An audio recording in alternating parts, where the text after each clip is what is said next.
Survivor News. Survivor News. Survivor News. Survivor News. Survivor News. Survivor News. Survivor News. Survivor News. Survivor News. Survivor News. Survivor News. Survivor News. What's going on? The baby boys are back with your Survivor News, covering Survivor Season 47, Episode 8. We are back with the man, the myth, the legend, the GOAT of Winners at War. We've got Wendell Holland. What's popping? What's good, Perp? Good to be back. Good to see you, Jack. Yes, sir. Always good. And we've got new hair. Who this? The baby boy went to Supercuts before the episode, came back with a whole new haircut. Jack, what's popping? Super What? cuts. Well, we're not gonna disrespect my cut. Super cuts. Wait, where do you get your haircut at? I get with my guy Richard. Oh, You know, at a nice little salon. He gives me a discount because I'm a starving artist, and he hooks it up. what's the discount? And is it really a starving artist discount? It really is. You know, first few times I got there on a referral, and cut was a little bit expensive. Back in my day, I had a little bit of cash on me, so it was no worries. But now we're a little bit more strapped for cash. And I told him, I was like, Rich, I'm trying to come back for a cut, but I don't know if I got that $100 on me. Oh So God, Oh, my $100? Come he see was like, Marcus. I got you with a 50% discount. So Oh, 50% discount. He's like, I'll get your hair looking good. You're gonna book more roles. It'll pay off for me in the long run. I was like, that's the belief I need from my Richard. So He sounds maybe like a brother. Maybe I'm just paying $50 just to have someone have faith in me. But thing is, $50, I know it's a little bit much for a cut, but I only get my hair cut like once every 5 months. So And $100 is fine. yeah, but right. I don't even got that. I Every can't even 5 see on it. Guess we haven't been gambling lately. I actually played Monday and I won a little bit. So Oh, thank you though. And I played Sunday and I won a little bit. oh. So Did you update the books? Oh, the books are updated. Let's see how they're looking. Now, I don't want to get us in too much trouble because we gotta start the recap promptly. But I do want to know, Jack, when you get your haircut, what do you say when you're getting your haircut? He kind of knows me well now, so we kind of do the same sort of thing. A lot of times, I like the little part in the Like front. the length in the front. I think the thing we debate more is kind of like the back, because sometimes I like a little bit of length there, but sometimes I think this time I kind of just wanted it a little bit cleaner. But he went scissor cut, so it's clean, but it's got some length, so it'll grow out pretty quick and just get a little something on it. But back in the day, it used to be like I'll go a 3 on the sides, but me and Richard got a special connection, so I just say what I want and he makes it happen. Shout out to you. All right, last question. Did you ever get a bowl cut when you were younger from Christine? Come on, bro. Yes. No, but my parents would take me. Christine would bring me to the barber, and it was nothing but wait. It was nothing but she's saying, well, of course. I mean, I was like 9. It was nothing but buzz cuts. It was nothing but buzz cuts for your boy. So I think really that's now maybe why I like to have my hair generally a little bit longer, because To compensate. I need to be You able got to makeup express for the past. Yeah, I got to pick up for all the shaved domes. So, whoa, Jackery. Jeez. What's wrong with shaved dome? Ain't nothing wrong with that in my book. I say things that I think are super innocent, and then somehow there's always I don't know. They're not, I guess. Well, if you're shaving domes or not, no need to worry, because the baby boys will be in Chicago November 20th for the BWP second leg of our Tour 47. Tickets are available. And after Chicago, we are headed to our home state, and city of Philadelphia. Uh, we'll be there November. Self-selection. I love it. We'll be there November 27th. Then we're heading to Boston, Beantown, December 4th. From there, Washington, D.C., December 11th. And for the ultimate finale in New York City on December 18th, tickets are available. So if you haven't pulled up to a BWP Tour 47 yet, take this as your sign that you need to come and pull up with us. But we are excited. Listen, we're only 5 minutes in and we get to the recap. You should be very happy in the comments. We are doing our best. What you got for us, Jackery? Because I don't know how I feel about this episode, and I definitely don't know how I feel about the auction, but I'm going to let you pop off. Whoa. That was aggressive from the jump. No, I kind of like it. It's already, we're not even 6 minutes in. We're already getting to the meat and the potatoes. But well, I mean, yeah, the auction was obviously the headline of this episode, and you know me. I think you know us. We love the Survivor auction. I mean, shoot, let's just hop right in on that. I mean, that was sort of like the overarching, presence in this episode, and I think there's a lot to like and also a lot to maybe work on. So Bryce, we might be on the same page here. I want to see give me your straightaway thoughts on it. First, before I go in, correct me if I'm wrong, has it always been, it's more in the more recent seasons because they just recently brought back the auction, but it's in the more recent seasons that the person with the most money at the end loses a vote. That is correct, right? Yeah, that was only other time was in 45 is I think the only time they've done the new era auction. Okay. So for me, one, it wasn't enough surprises. Like, I missed the days when somebody would pay $800 for a bowl of rocks. Like, where is the people paying a lot of money for nothing? Like, that's what I need. I was like, when Gabe got water, I was like, okay, I ain't mad at that. A little fresh water, like, I'll take that. And it wasn't enough.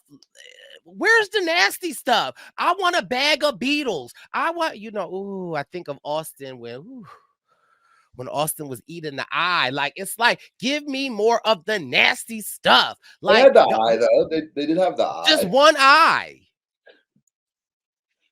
Like, yeah, I don't know. I think they took it easy on them. They got like, and there were so many rounds, and they got a lot of good stuff. Mind you, Jeff's holding something in his hand. He's like, is this the last? Do I have anything? Oh, I got another one. I mean, it's like, spend all the money. Like, that was just a little annoying for me. And it's like, let the people share. Like, let them share. Let them share. And then here's my last thing. I love Kyle. But you was eating me before, Kyle, okay? Because you caved a little too easily, okay? Kyle was like, well, was the chicken corn-fed? Because if the chicken was corn-fed, then that means it is a vegetarian and I can eat it. I'll just eat around the chicken part. Maybe there's some corn in there. Yeah, he was like, if it's going to be a cheat day, it might as well be for something like this. I feel like you've used that line before. Right, Kyle. Like, I was just like, yeah, it was a little lackluster for me. Although, I love bringing things like this, the auction back, but make it more harder. Where is the advantage? I miss the days when somebody would sit on their money to the end to try to get this advantage. Like, I just felt like, I don't know. Is Jeffrey in his older age getting softer? I think it depends on the day for Jeff. I think some days he goes in and some days, like on this day, it's just like, you know what? I got a lot of goodies.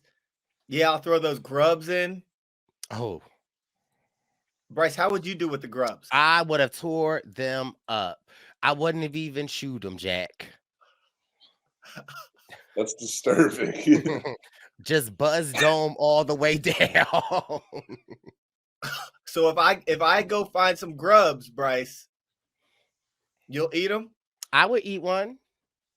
For some pancake. Like, it's not, I don't know. They had that on the island. How did you do? I didn't get to that round. The fish eye took me out. Could you eat something nasty like that, Jack? No, I don't think I could. Like, even if I gave it the thing is, even if I gave it a valid effort, I just don't like my body. Like, I could try, and I just wouldn't.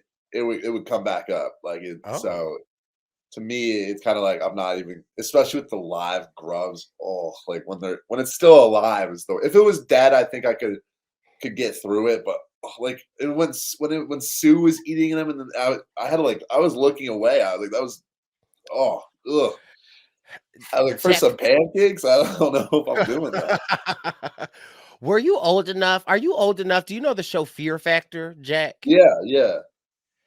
That used to be the show. Like they used to That was a eat great those crazy show. things. They used to lock you up in the cage and put tarantulas around you. Like I just am like, where we at with the freaky deaky animal? I don't know. I just but again, it was good to see the auction, but I just felt like there were a lot of great stuff. There weren't a lot of misses, and I just felt like I oftentimes don't like it when Jeff tells us that whoever has the most money at the end loses their vote, because I like the fact that old school thinking of Survivor, people used to want to save their money to the very, very end because they knew it would be something. And so if you're telling them the person with the most amount of money at the end is going to lose their vote, then they're going to spend it. Like I like to see Well, now it's a gamble.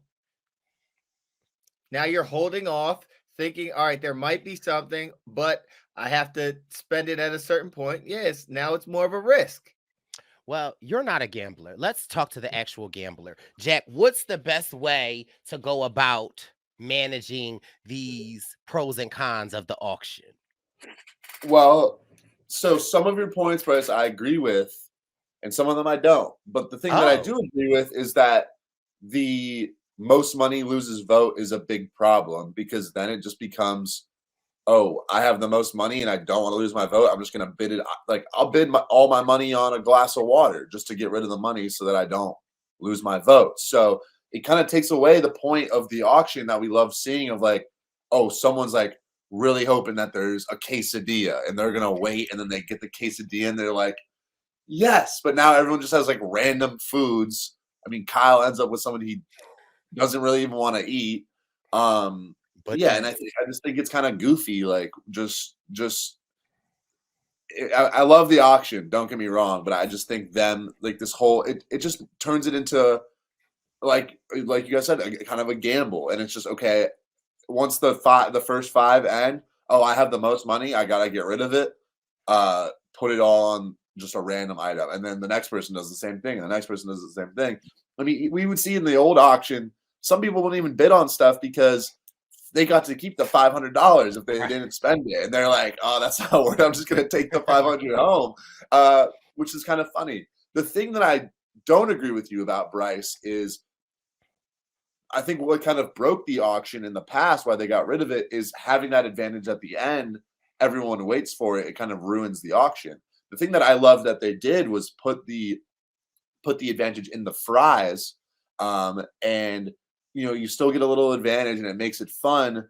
But it's snuck into one of the food items, so it's a nice little twist. But nobody has any incentive to wait around and just wait till the very end. Everyone can go get some food, and there's a chance you might have something in your food, but that's not really a factor in like what you're bidding on. But it makes things kind of exciting when someone does find one, especially a little rolled up paper in the fries. I thought was kind of a neat little thing. So my biggest pro was that, and my biggest con was the most money loses the survivors. We've talked about, they're obsessed with making people lose their votes. It just, I don't really think it's doing it for people that much. I thought it was interesting. One, the little piece of paper in Rachel's fry. I got scared because if I'm out there and I get that, I might F around and eat it, not knowing, because you don't take, how many fries do you take at once? If you're at dinner and a bowl of fries come out, do you just take one fry or do you take a handful? On the island, I might take one at a time.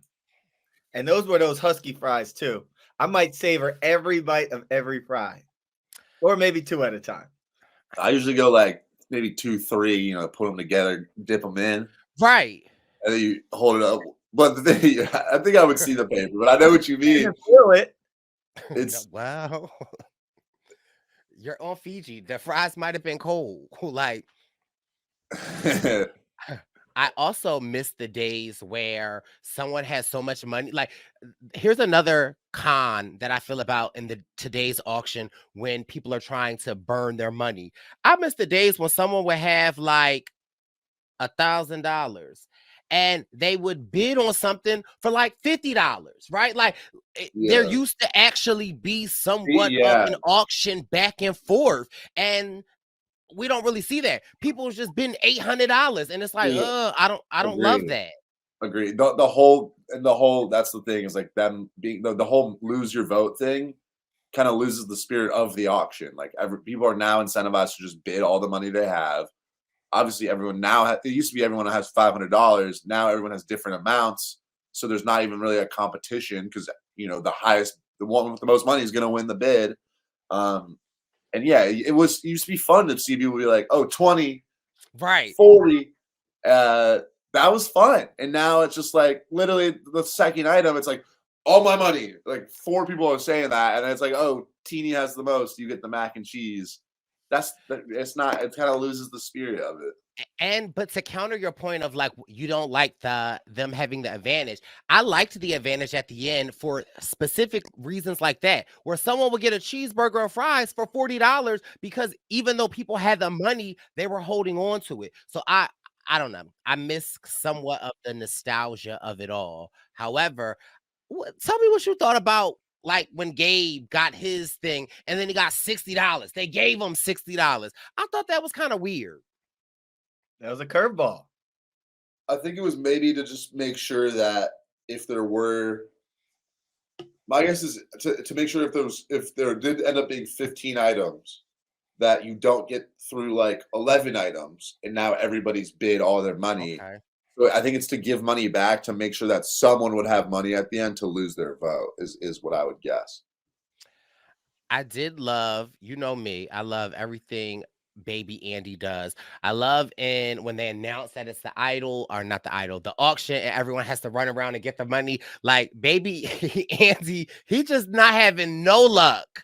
And I'm cracking up where people are like, did you find anything? And he's like, no. And then they just reach right in front of his face and grab money. Like, Andy, what is you doing? He be getting in his head, man. Yeah. I think that's what I think like he'd be like getting too psyched out a little bit or something in the moment. Yeah. Interesting. But we love baby Andy. The auction is great to see back now. If we could just get the loved ones visit back, that would be I Yeah. don't want no letters. Fly them out, sequester them. Did you Let's guys see like 'em. did you guys like the method of like going and finding the tubes to get money, or what did we think about that? You know, for me, it always takes me back to Kagian when they were going on the mad idol hunt when there was like an idol round. And I think from Kagian, they're like, we love to just see everyone running around and getting the stuff. And so from that, I feel like things like this were birthed. So no, I loved it. I thought that it was great. It's fun to just see them all interact and just, moving around the island and shaking because it's definitely better than fire tokens. Let's just say that. Well, I'd like to thank Kagayan for birthing that idea. I thought it was a fun concept. And it's also like, look, if you're on your grind, you're gonna get rewarded. And if you're not, then you're not. So Yeah.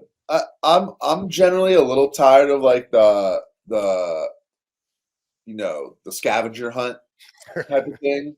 But honestly, of all the times they've done it, I kind of like it for this because it's like an Easter egg hunt and everyone's just running around. It only takes about 4 or 5 minutes of screen time, and we had like fun moments like Andy not finding anything coming out of it. And it's yeah, I didn't mind it. I don't love the scavenger hunt when it comes to like an idol, but with this when everyone's just scrambling, I think it's a good time. So We brought up your mom earlier in the episode, Jack, but curious to think. I know back when you lived in Connecticut, I know that property over there is really big. Did your mom used to do Easter egg hunts with you? Yeah, so Easter is actually my mom's favorite holiday. So, we go all out for Easter. There So might still be some eggs hidden, So wait, walk me through this. You would have a basket and you would Yeah, make my way around the crib. with a buzz cut. I was the only child, so it was kind of a solo activity. But I remember there would running around. I'd be moving a brisk walk. But yeah, and there would be like just candy, maybe a couple quarters in there. Yeah, so just stacking my quarters. I remember there was definitely times I remember where it would be like, Easter's usually like end of March or beginning of April. It would be like the next November, and I'd find like an egg that was in it. Where did this come from? I never understood people that actually like hide the boiled eggs. Do people do that? I went to my cousin's house, I want to say maybe 3 years ago, and the kids were getting boiled eggs. And I was like, Tanisha, like, if they don't find that egg and you sitting on the couch 4 months later, like, I think it's supposed to be the plastic ones. Yeah, I think so, but maybe some people just like boiled eggs. I don't know. Yeah, that would be a rude surprise. You crack it open looking for candy or money or something, and you just get a boiled egg. I don't know. Yeah, but no, my mom loves Easter, and we're Greek too, so there's like Greek Easter is a big thing. So, yeah. Is that where the mustache comes from, Jack? Okay, I can see it a little bit. Mustache is a strong term, but but I'm only a quarter Greek. But my mom's mom was fully Greek, so it kind of But anyways, my last question about the auction. Speaking of food, we did this in 45. I remember, and it was a lot of fun. I'm just curious if you guys were out there, what you would have wanted to win. And I have the list here, and I can run through it real quick, and then you guys could just let me know what stands out. We have a lot of list. So, also, it was weird to me. The first item was chips and soda, and Jeff was just like, first $60 wins it. Like, Jeff, that's not how auctions work. Right? Like you're selling it, right? Yeah. There's like a total of probably like $5,000 amongst this group, and you're like, whoever wants it. Like, he just wanted to get things started. So let's yeah. Wait, Bryce, you said you don't negotiating has been bad this season. That is true. I don't need the list, Jack, because I know what I will want and what I will put my money on. What? The margarita and the salsa and the chips. Period. Okay. Interesting. Here's an interesting thing though.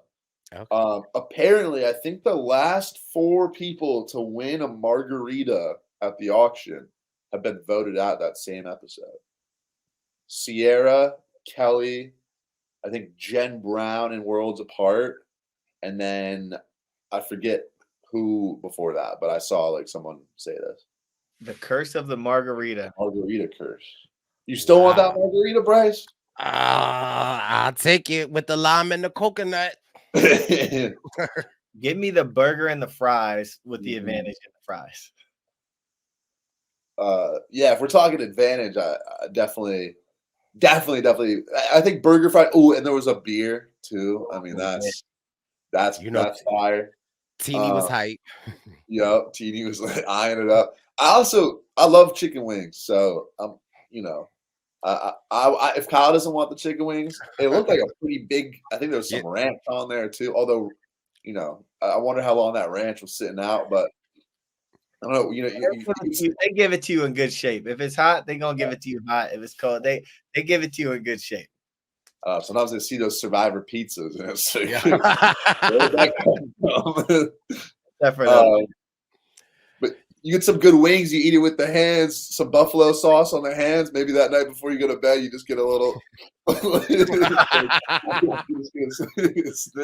Nasty. Not good if you've aqua dumped earlier in the day. You like, That's not barbecue sauce. You can miss me though with the sweets though. Like that charcuterie board of sweets, like I'll pass. I'll was a take lot. it. I'll take them cookies and brownies and stuff. I'll take that big old cake that Saul got. Give me all the sweets. Yeah, the apple pie that Saul got though, that was like barely a pie though. That was maybe more I'll, like a tart. I'll take it. Sign me Sure. up. Um, Matter of yeah, fact, I mean, last night we were watching at what's the place called in Phoenixville, Bryce? 3, 12, Not 12, 12, something 12. 1278. Something like that, like 1278 in Phoenixville. That's where Sierra usually has her watch parties. 1278 Brewing. Shout out to them. A great Yes. brewery out there. And Phoenixville, PA has like lots of breweries, first of all. And where was I going? Oh, they handed out bingo cards Oh yeah. to everybody in there, Survivor Bingo, and your boy won Survivor Bingo. let's go. Yeah. What Jack, would he you wasn't even win? watching. I was able to spin the Wheel of Fortune wheel, and it had all kinds of stuff on it. One of the little triangles said candy. I won candy, and they had a basket of like big size candies that you could pick from.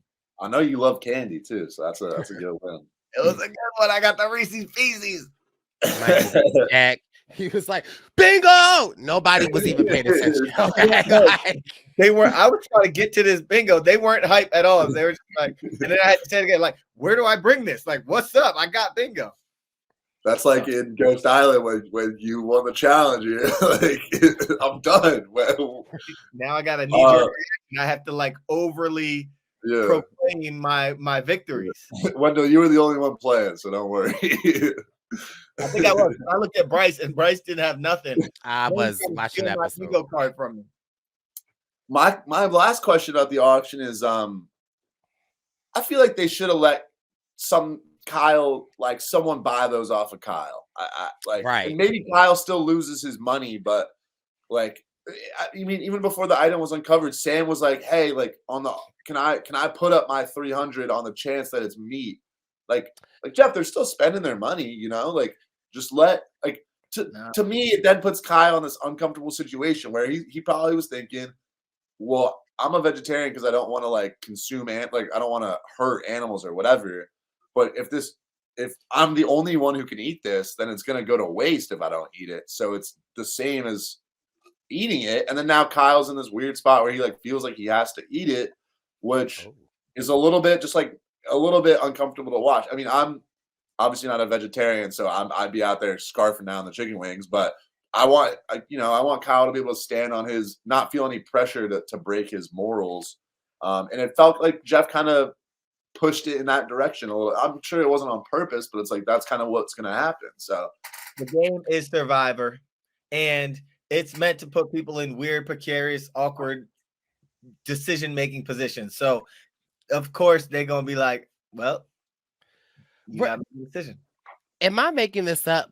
But I remember in some Survivor auctions where someone would like, I would be like, Jack, I'll give you $80 for that last bite of your burger. Like, didn't they used to kind of like auction amongst themselves, or am I making that up? I don't think a lot. Like I don't think they were really supposed to share or whatever. But I do remember. I think like in Micronesia, I remember Eric being like $20 to lick the chocolate off your hand, like to Sari or something. And she was like, and then she let her. She's like, "There's something wrong with you, boy." Like, so there are fun little moments like that. But and there's definitely been a couple times where I think they've like pooled their money a little bit to like help someone win something. But I don't know. The auction rules are always a little bit all over the place. But I think we all agree they got to get rid of this. Most money loses the vote. It's just a weird little stipulation that kind of messes up the whole auction. Right. Or flip it around. Whoever has the least amount of money loses their vote. Yeah. Well, yeah. No. Yes. No. Yes. All right, so no one's gonna buy anything. They just gonna have a Well, I stamp mean, on the check. what did you say? It's a gamble. Well, then Andy would also just be screwed. Well, that entices you to look harder. Yeah. Andy wasn't going to Um, if he looked harder, man. Andy was in his head. Well, let's get to this Yeah, it's kinda like challenge.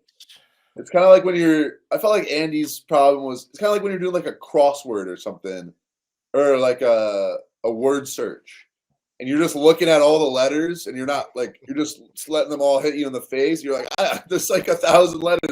Like you gotta go look at like a little corner and be like, oh, quesadilla. Like, yeah. But I mean, let's talk about Andy. I mean, I feel like. Mm. And I feel like what I'm about to say sounds like not great, but I mean it in like Andy is kind of playing just like a little rat. Like he's just scurrying around, like people aren't paying him any attention, and he's willing to just like get dirty. And it's like a sort of like a archetype that we haven't seen a lot recently, and I kind of love it. Like Andy is just so scrappy and just really being like he's so sympathetic because he's struggling so much, but he's also like very diabolical and like willing to just stab people in the back. And it's just such an interesting like juxtaposition that I'm here for Rat Andy. I love it because it's like there's a lot of sides to him. Like sometimes he'll sit down and just be so sharp with his takes and ready to go. Sometimes he's like a sweet Andy. Sometimes he's like he's quirky. Sometimes he's like, the diarrhea of the mouth. Sometimes he's diabolical Andy. I love how you just never know what you're gonna get with him. Exactly.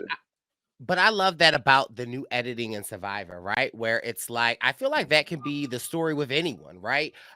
He's multifaceted. There's multi dimensions of him. And if they wanted to, they could have just edited him in one way. But I love the fact that we get to see Andy and all of these dimensions, because that's really everyone. Some days we happy, other days we're not so happy. But I like that comparison to a rat, because rats be ratting, and rats are big and they're scary and they're agile and they multiply quickly. And you could get a rat infestation and shut your whole world, business, and life down.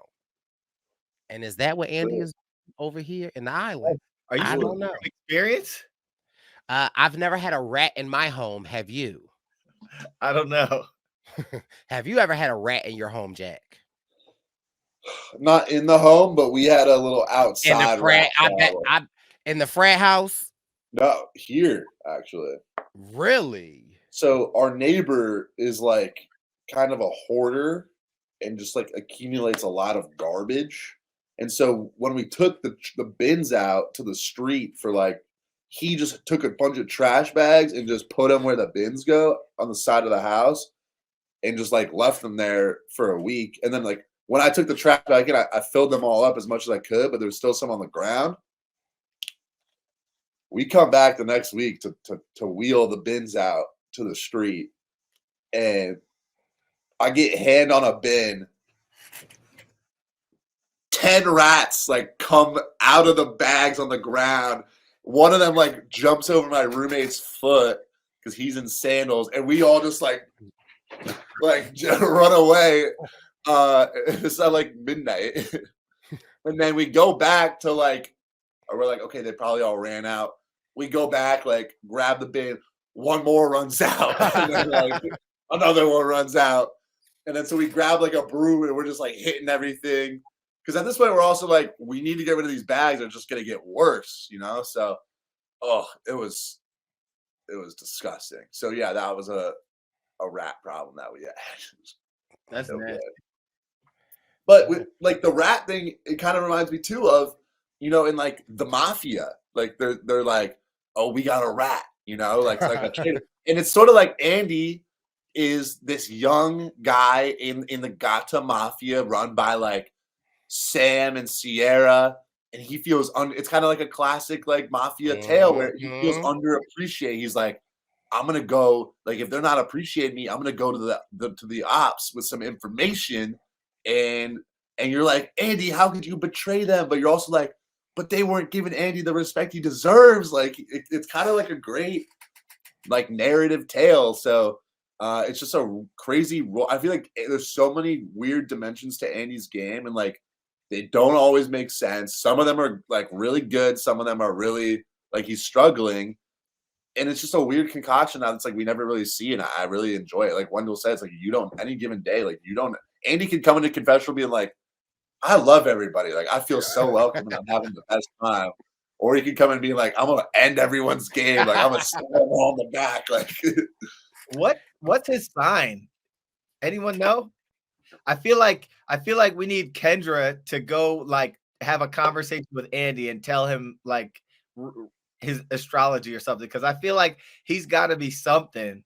I mean, I don't know anything about astrology, but he's got to be one of these signs that are like that got a lot going on. like He's definitely a water sign. I'd say a water sign. But speaking about Sierra and Sam and that relationship with Andy, where you're like, they're not giving him enough. Is that not a flaw in their own game? Like, they undermined him too much, thinking that, oh, he'll stay in this place and we can just drag him along? Like, thoughts? They got super comfortable with him. They're just like, all right, this is our little brother. We protected him early or something, and now he'll do anything with us. When we all know, like, when you have someone that's at the bottom of an alliance, they're in a striking position. And Andy was waiting on it. And Andy was waiting to prove himself.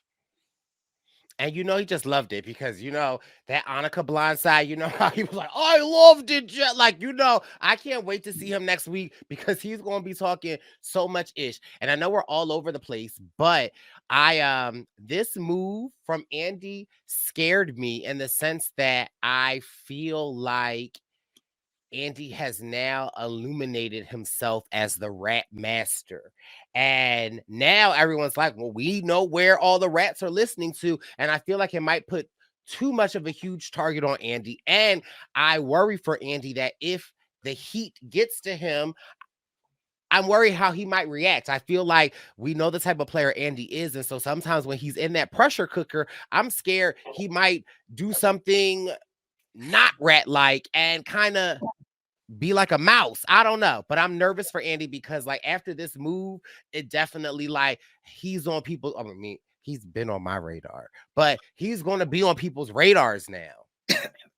And also, if we remember back to the day one, it's like he like ratted on himself or something. Like he spilled all the beans, right? Now I don't know. He is a great character for this show. Whoever found Andy, kudos. I love watching him.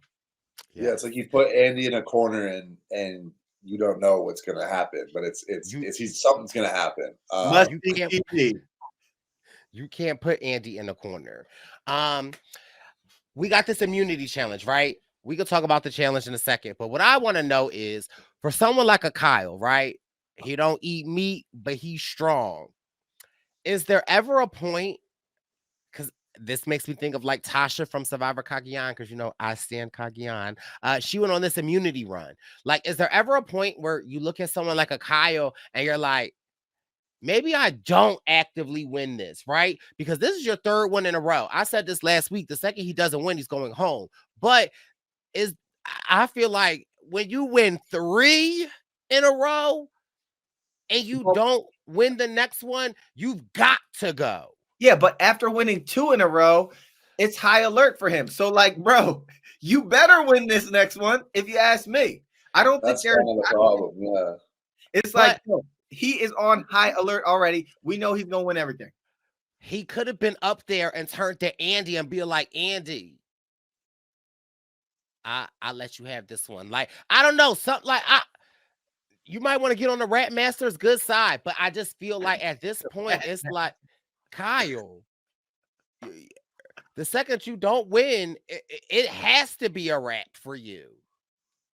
Yeah, I'm worried though that this episode that also would have been the case. Like if he lost, he could have gone home. Like, and the interesting thing to me is that not to diminish his 3 immunity wins in a row, but immunity win 1, only half the tribe participating.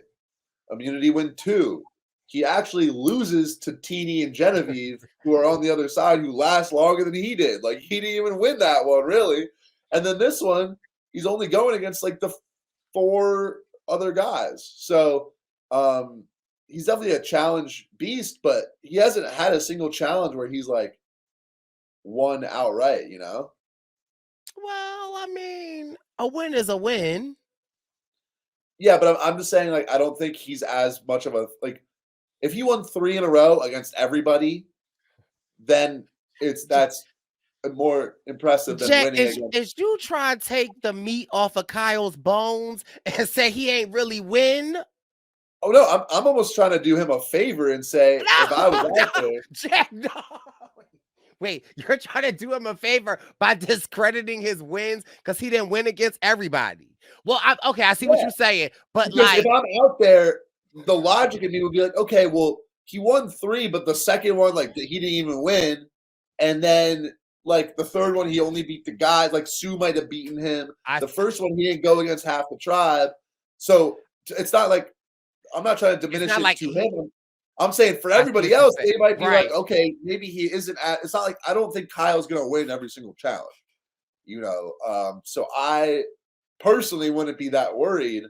But if they want to put a target on him for it, then so be it. But that's what I'm saying. Like, if I was out there, I wouldn't actually be that worried that he's going to be like. He's not like a Joe Anglo who could just win every single challenge, you know.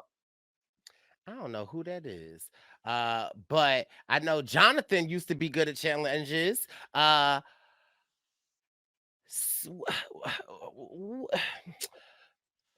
What's But the I'm point? with I'm worried that he like that's me, but the perception as it is, if he loses one, very high chance he goes out. Yeah, that is an interesting point though, right? Because at first I thought you was just trying to diminish my man Kyle, but like, do you think he would have the wherewithal to use that argument if and when he doesn't win a challenge to be like, hey, I ain't face everybody. I'm not that strong. I don't think he does, but that's what I'm saying. Like my argument is almost as if I was in his shoes. I'd be like, well, I didn't even go against everybody. Like I'd be diminishing myself. But that's the thing. I think rule of thumb for early on in the merge, I don't think you really want to win more than one straight immunity because we see, especially in the modern era, a lot of the winners, you know, they'll go on that run at the end. You know, they won't be perceived as challenge threats. They'll get the challenge threats out, and then maybe they're at that final like 7, and they could win like 3 in a row against not big challenge threats and set themselves up really nicely. But if you win 3 in a row at the start of the merge, then there's still going to be 7 or 8 tribals that everyone's like, well, Kyle's a threat. So did I miss something at the start of this challenge? Why did we have a women and a men's winner? You know, they do that sometimes. I think partly it's because they split it up by like it's based on your body weight. And so maybe it's a little bit more, I don't know if it would be more like more fair to like a certain gender to have it like that. But you know, we've seen past seasons they'll do a man and a woman winner sometimes. When they did that, I was like, is this going to be a double elimination? Are 2 people going home tonight? Oh yeah. And yeah, I don't know, because I wonder if Sue and Kyle squared off at the end. I mean, Sue was looking strong in there, so there's a great chance. I think I done really had a shot. It's just, I don't know. I feel like this is a challenge I do. I think I'd be like a lot like Sam in this challenge because my bag would have been 50-something pounds, and then I'm not that strong, so I'm not holding up 55 pounds for that like longer than someone else is. And then I'd be out. I'd be like, I'm sure I'd be like, well, my bag was like 55 pounds. So when I watch these challenges, sometimes I think like, call me crazy, tell me what you think. If you feel the bag slipping, I feel like in my mind, I would just let it slip because has it worked for someone to reel it back? I don't know. I just feel like that takes so much energy that ultimately is only going to drop. But I mean, maybe it gives you the couple of seconds. Maybe it's just when people are starting to run out of rope, it's like they have to at least try, otherwise they're screwed. But once you're doing that, you're not in the best spot to begin with. But I do feel like, go ahead. I was gonna say, like, now to Sam's point, um, I don't know, like, it's also interesting to think about. Okay, if you're the heavier you are, not only is your bag going to be heavier, but you're probably going to lose more weight proportionately than anyone else, right? Like if you're 220 pounds and you're out there for 15 days, you might lose 15 pounds. But someone who's like 110 pounds probably going to lose a little bit less. And so, I guess the thing is like for me, basically, I'm saying I think this challenge would be really bad for me because I'm heavy, but I'm not that strong, and I have some fat that I would probably lose, so I might lose like a lot of weight in that brief amount of time, and then that makes it even harder. So I know when people go on Survivor, there's the method of like people want to bulk up before they go on. And so like hearing this makes me also think like maybe bulking up isn't the actual best thing to do per se. not for this challenge. Yeah. I also thought people's forms in this challenge were really interesting because people had Some they do this way and some people were sort of doing like standing more out and being like, oh, and then some people were hitting like the oh, so like holding it like this. I was wondering if you could put your feet up against the beam and like brace yourself. Maybe that's not allowed, but I thought that's the best way to do it because then you just have your whole body weight like just pushing against. I'm one with the like. Well, I think the lower. I absolutely think that the lower you can go with the angle of like your grip is the better it is.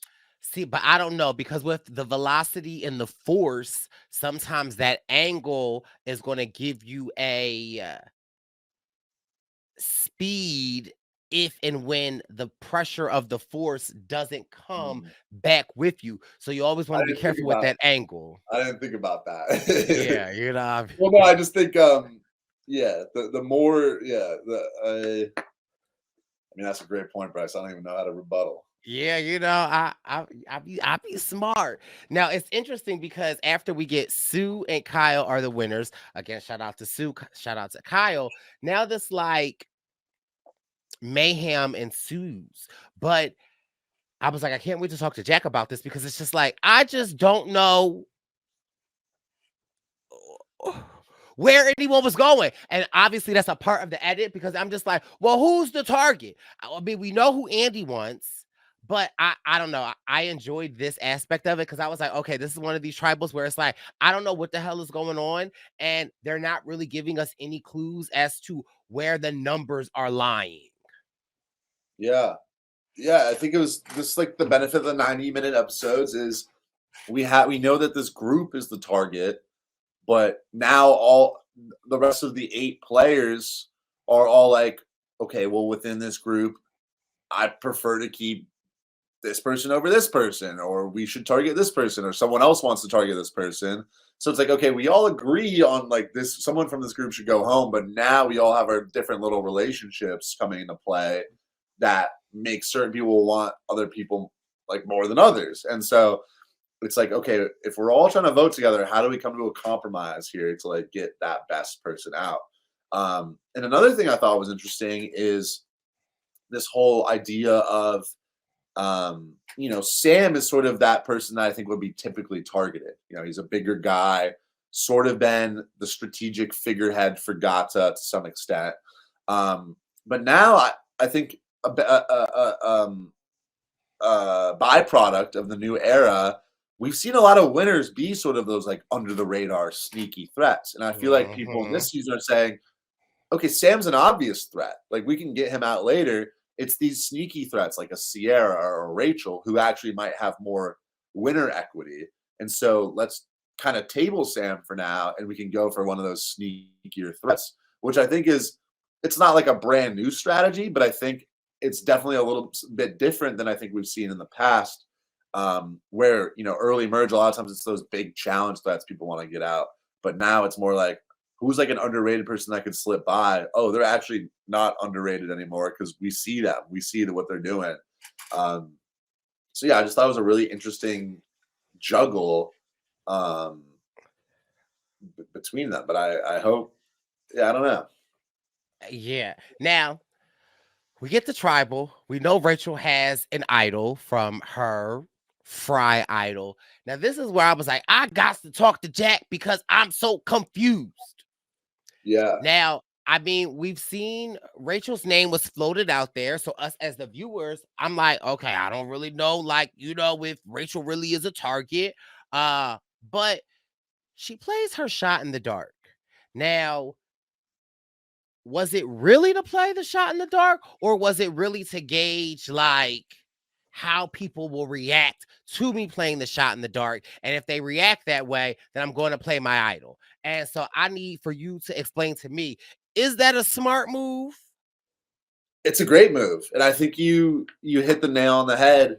It's a great move, and I've seen a lot of people online like raving about how good of a move it is too, because it just allows her. It gives her so many benefits. And usually the shot in the dark not super useful except for very neat. Most of the time, it's like, oh, the only time people really play is like, oh, I like know that I'm the target, Right. which then you only have like a once. For me, it's nice to see this because if you have an idol and you know you need to play it, which is not this is not the situation, but you might as well play the shot in the dark beforehand because then there's a 1 in 6 chance you just get to keep your idol. And then if it doesn't work, then you just play your idol. Like, why not? For Rachel, I think it was very apparent that playing the shot in the dark, she could try to gauge people's reactions and then maybe play the idol after, right? So if it says like not safe and everyone's like, oh, thank God, oh my God, then she could be like, oh, it looks like maybe I was going, I could play my idol. And then the last little thing that I think is kind of underrated, and maybe this was maybe a smaller factor in her decision making, maybe it wasn't apparent. This is going to be the first member of the jury, and so now Come playing on. the shot in Come playing the shot in on. the dark, Come you don't have on. to go. You don't have to show your hand. You can tell Sierra can go to the jury thinking that you were with her and you just got nervous, and now that's going to be the mayor of Ponderosa advocating for you to the rest of the jury. So I think Rachel kind of worked out for her on every level, and also even if it's not Sierra, she doesn't have to necessarily turn on Gata, but she also doesn't have to be with Gata and against everybody else. So she keeps like a very neutral position, and it was a great play by Rachel.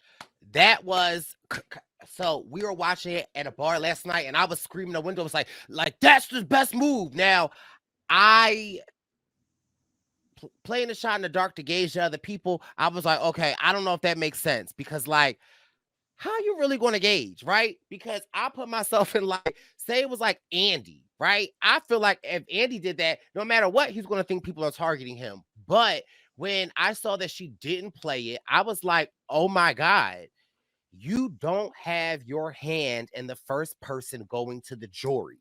And what people can say what they want, a bitter jury. There is something to be said about if you piss off the first person on the jury, they're like, you know what I mean? Like that move got my britches a little wet because I was like, that's smart as hell. Because now she is crystal clear. Like she's in the clear. And I was also saying this to Wendell. The way the cameras was zooming in on Rachel, Genevieve, and Caroline during this episode, I said, do I need to focus on them? Like, I don't know. Like that the way, did I not say that, Wendeezy? You did. And I was getting, you said Rachel a lot, and we're seeing a lot of gameplay from her. I'm scared that that's gonna be bad for her. But the thing that is kind of nice about this move too is that to anyone not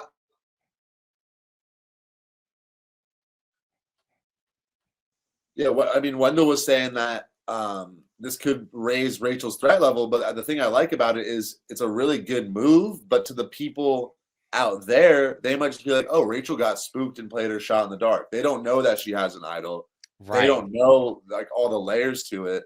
And that kind of brings me to like the other part of the episode we didn't talk a lot about. I felt like last episode, this episode, Rachel was just kind of firing on all cylinders like when Soul tells her that he gave her the advantage, I loved her response of being like, oh, I figured it was you. Because that shows Soul that she has confidence in him. Even though, there's not really any way that she would know. And most likely in that group, the other Gatas would have gave her that advantage. Teeny probably would have gave her that advantage. Genevieve might have given her that advantage. But to tell Soul, like, it kind of like tells him you're number one without telling him. Yeah. I thought that was great. I read that, felt like I was reading it like if I was Soul, I'd be like, no, how the hell would you know that? Like, I read it like, you lying. Like, for me, I was like, oh my God, I hope Soul doesn't get spooked by that. Because there's a way that you could take that, like, now, how in the world did you know? Because I didn't even know I was going to give it to you. But I'm hearing what you're saying. Yeah.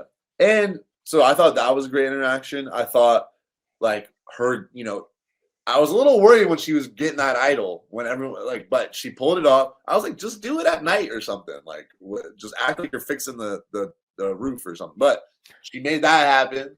And then I also thought when she played the shot, like, I just think her way of speaking through like strategic decisions or like explaining things to people is just very smart.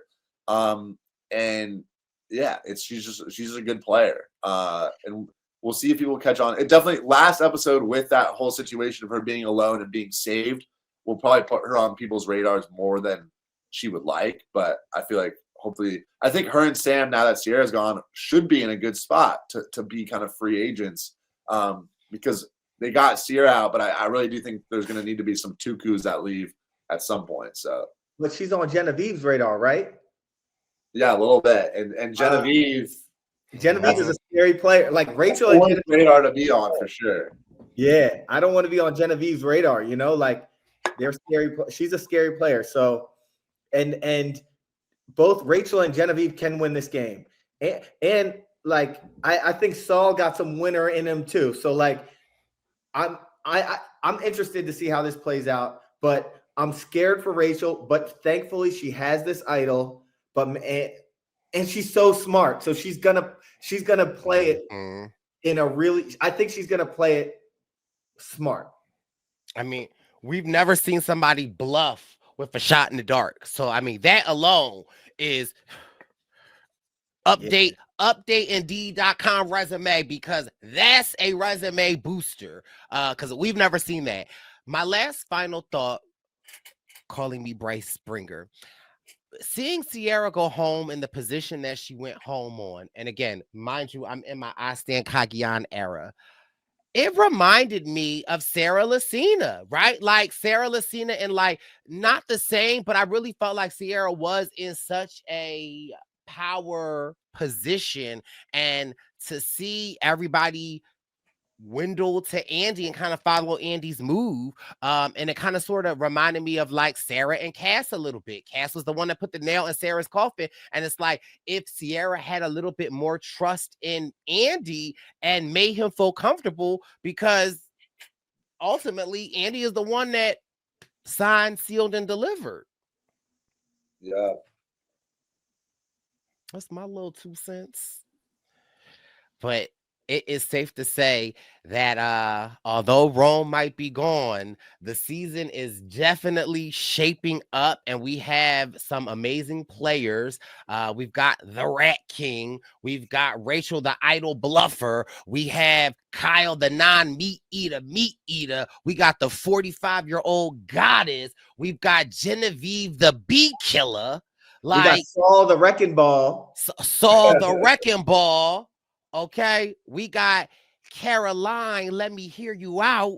Like, I don't know, like we've got a lot of different, Caroline said we in an alliance, okay? It's and just not a meeting. We got Titi, let's get Sweetie. Like, Titi is also another amazing person that we haven't really seen a lot of, who is gritty, who is like... Teeny question. What's up? You can ask as big a question as you want, Wendell. It's the real teeny one. They're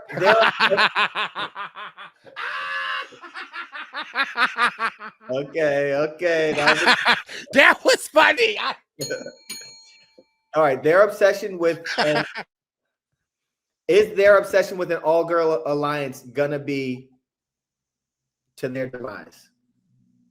I'm speaking about Teenie continually wanting to do this all-girl thing. And actually, last episode, like, she wanted to go for Sam. And can y'all still hear me? Yeah. We can. Yeah, sorry, because Bryce is frozen laughing and Jack is frozen too. Anyway, Teenie wanted to go for Sam, and it seems like, clearly the bigger, the one that the more than wanted was Sierra. So does Teenie have chops to get, like, to go to the end? That's what I'm saying. Or like, is Teenie a legitimate threat right now, or what are we thinking about Teenie? First of all, after the week that we just had, I'm here for this all ladies alliance. Okay. As am I. Let me just say that. Period. I absolutely think Teenie has what it takes to go to the end. We've seen how she was with Keyshawn in the beginning. Like, Teenie for sure has the relationships. I just get a little nervous with these other variables, but I absolutely think Teenie is, and the fact that we haven't even really seen much of Teenie these last couple of episodes, for me, is like, ooh, come on, Teenie. I think Teenie has what it takes, and not in a teeny weeny way, in a big way. Well, all right. Yeah, I'm a Teenie fan for sure, but I'm a little nervous because I think the thing is her crew is Genevieve and Saul right now, and they were close with Sierra. But if you look at, like, Genevieve's kind of a tough person to be with because Genevieve's so good that she's going to kind of direct things. And I think Teenie at some point is going to need to branch out because I don't think getting to the end with Genevieve is a very good strategy, or Saul for that matter. And then now it's like, okay, Teenie lost Sierra, who was their connection on the Gata group, and then Teenie doesn't seem super close with, like, Gabe or Sue or Kyle. So I could see Teenie getting through just because of their charisma and being a little bit under the radar. And then maybe at the end, like, Teenie's not someone I would want to sit next to because they're so lovable and, like, just fun that I think people would vote for them. But I just worry about going forward how much agency Teenie's going to necessarily be able to have, because her closest allies right now are kind of the ones running the game, and Teenie's just sort of right now a little bit in the passenger seat. But I don't mind Teenie compromising a little bit of, like, okay, we can do Sierra this time because I don't think it's going to be make or break. But there's just a lot of game left. I don't love Teenie's position right now, but knowing Teenie, like, there's a lot of upside. So right. And it's like, I want to be with somebody that's want to be calling the shots this early on, because more than likely you're going to be coined as the person that is making the shots, and we need to take a move on it. And I feel like Teenie is the type of player that she will pull the trigger and make the move and get rid of them when need be. So I think that it is Teenie still has a shot in the dark. Yeah. And it's not dark. For sure. So yeah. I think so. I think the season is off to an amazing start. I can't wait to see what episode 9 gives us. And I can't thank you enough for listening to everybody. This has been your Survivor News, season 47, episode 8. We'll be back next week for episode 9. Tickets to the Bryson Wendell Tour 47, second leg of our tour, are available, and we will see you on the road soon. Let's get out there and keep your head up. We are with you. We love you. We hear you. We see you. You are not alone. We're in this together. See you next week. Love y'all. Ooh, it's the Purple Pants Podcast. You better listen in public, might make your stomach hurt. Ooh, it's the Purple Pants Podcast. You're trying to unwind, you better get that box wine. It's the Purple Pants Podcast. You're trying to get your snack, you better hurry right back though. It's the Purple Pants. It's the Purple Pants.